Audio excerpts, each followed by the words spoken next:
Salam sejahtera dan selamat datang sekali lagi ke channel ini Current Sphere MY. Channel di mana kami bongkar isu-isu politik, undang-undang, dan hak rakyat dari sudut pandang yang jarang dibicarakan media arus perdana.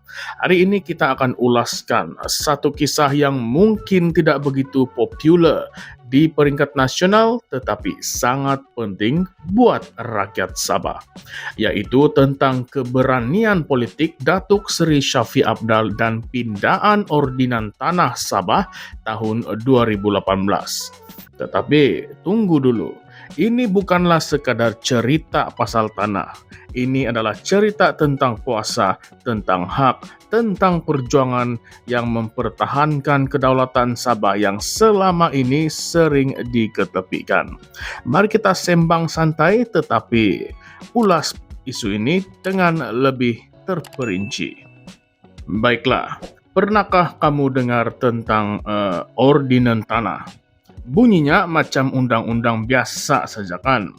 Tetapi pada tahun 2018, Kerajaan Negeri Sabah di bawah pimpinan Datuk Seri Shafie Apdal melalui Parti Warisan telah melakukan satu langkah yang sangat strategik dan berani dengan meminda ordinan ini. Pindaan ini bukanlah setakat tukar istilah ataupun tambah klausa. Tidak.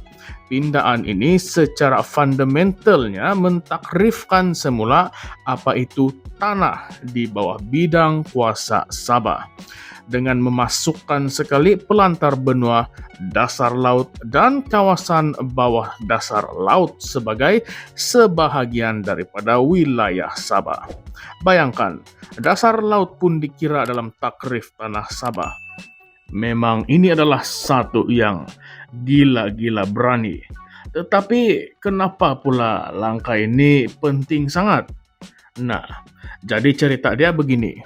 Sebab dengan takrifan baru itu, Sabah secara undang-undang boleh menuntut semula kawalan terhadap sumber asli yang berada di kawasan luar pesisir, seperti minyak dan gas lah. Dan inilah yang menjadi asas utama bagi tindakan undang-undang yang difailkan oleh Sabah Action Body Advocating Rights atau singkatannya SABAR melalui satu saman pemula di Mahkamah Tinggi Kota Kinabalu. Mereka mencabar 3 akta persekutuan utama, yaitu Akta Laut Wilayah 2012, Akta Pelantar Benua 1966, dan Akta Perlombongan Petroleum 1966.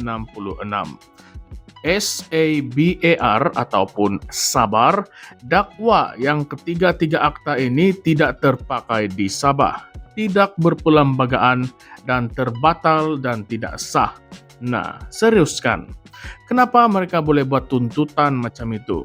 Sebab pada 19 Jun 2012, Proklamasi Darurat 1969 secara rasminya dibatalkan. Dan ramai pakar perundangan termasuklah dari Sabah dan Sarawak berpendapat bahwa undang-undang persekutuan yang digubal di bawah semangat darurat sudah tidak lagi terpakai secara automatik. Jadi selepas darurat dibatalkan, mana-mana akta yang mengatasi kuasa negeri, terutamanya berkaitan dengan hasil bumi dan sempadan wilayah, perlulah disemak semula kesahihannya. Dan disinilah pindaan ordinan tanah 2018 memainkan peranan yang penting. Tanpa pindaan ini, tindakan Sabar mungkin tidak mempunyai asas yang cukup kuat untuk mencabar akta-akta tersebut.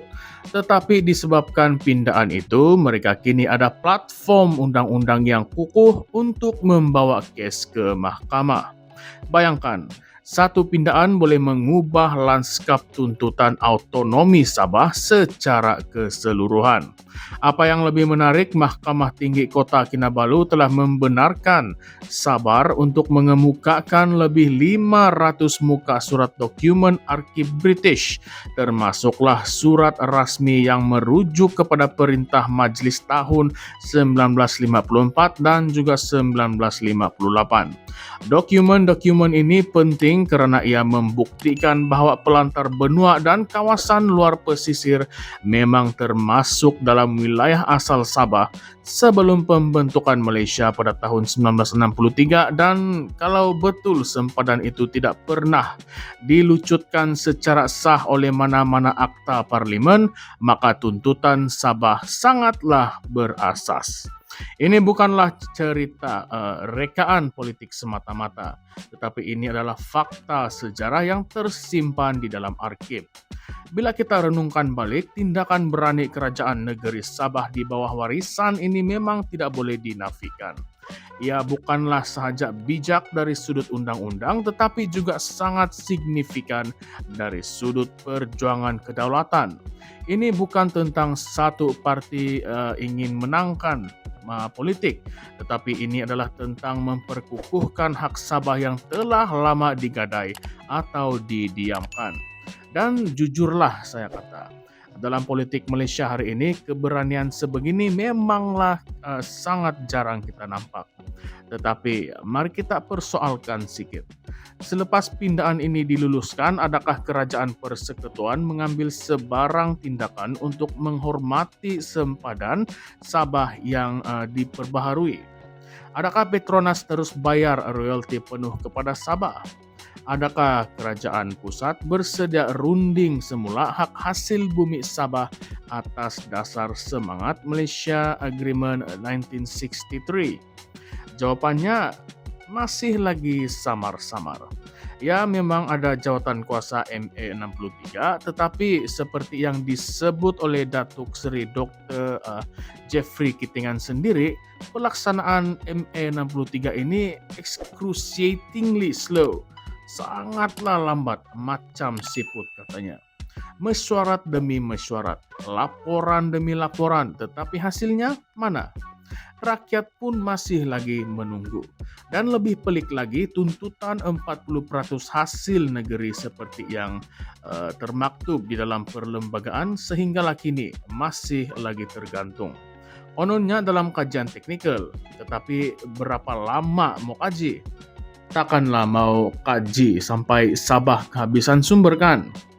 Sekarang ini mari kita lihat pula perubahan politik semasa. Bermula 1 Januari 2025, Sabah menerima semula Tun Musa Aman sebagai yang dipertua negeri. Manakala Datuk Seri Haji Jinor pula terus memimpin kerajaan negeri sebagai Ketua Menteri.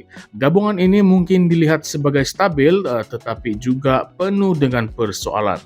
Adakah mereka akan teruskan perjuangan mempertahankan hak Sabah seperti yang diperjuangkan oleh warisan melalui pindaan Ordinan Tanah 2018 ini?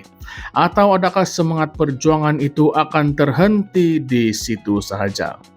Ramai juga yang mempersoalkan, adakah Sabah benar-benar berani menolak dominasi Putrajaya, ataupun adakah kepimpinan sekarang lebih suka bermain selamat demi menjaga hubungan politik dengan pusat?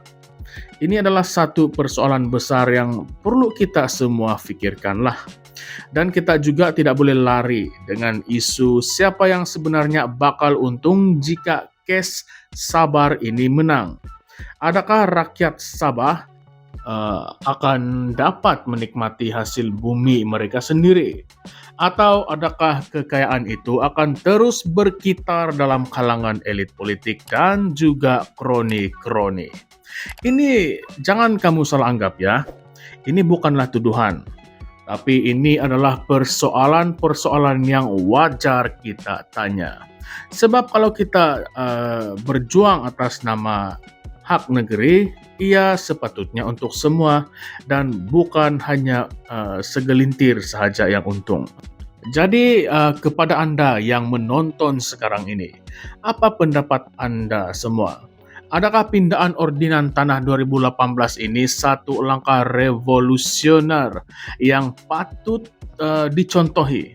Atau adakah ini hanya strategi politik yang pandai dimainkan ketika itu tetapi tiada kesinambungan pada hari ini? Patutkah Sabah dan juga Sarawak menuntut sempadan wilayah dan kawalan penuh ke atas hasil bumi masing-masing tanpa kompromi? Dan yang lebih penting, adakah rakyat Sabah bersedia untuk menyokong pemimpin yang benar-benar berani mempertahankan hak ini walaupun berdepan dengan tekanan dari pusat? Kalau Anda rasa isu ini penting, jangan lupa untuk kongsikan video ini. Biarlah lebih ramai tahu bahwa hak Sabah bukan sekadar slogan. Ia berakar dari sejarah, diperkukuhkan dengan undang-undang, dan hanya akan kekal jika rakyat berani bersuara. Jangan lupa like, subscribe, dan komen pandangan Anda di bawah sebab kami ingin dengar suara Anda juga. Di channel ini, Currents VMY, suara rakyat Sabah dan Malaysia Timur adalah suara yang kami angkat. Baiklah, sampai jumpa lagi di dalam konten yang lebih panas, lebih berani, dan lebih berfakta. Teruskan bersama kami, salam sejahtera, salam perjuangan, sekian sahaja semua. Terima kasih.